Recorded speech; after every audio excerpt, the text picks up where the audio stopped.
If you've ever seen the term charge card and wondered how it's different from a business credit card, here's the short version. A business credit card lets you carry a balance from month to month. You make at least the minimum payment, and the rest can roll over, though it will accrue interest. A charge card works differently. The full balance is due every single month. No carrying over, no exceptions.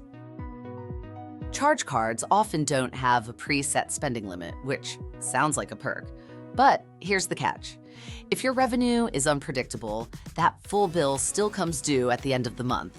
Only charge what you know is covered by your incoming cash. Charge cards typically don't charge interest, but they're not free. Watch for annual fees, late fees, and returned payment fees. A business credit card typically charges interest if you carry a balance, but gives you flexibility when cash flow is tight. If your revenue fluctuates and you want the option to carry a balance when you need to, a business credit card is likely the better fit. Look for one with no annual fee and a direct connection to your accounting software.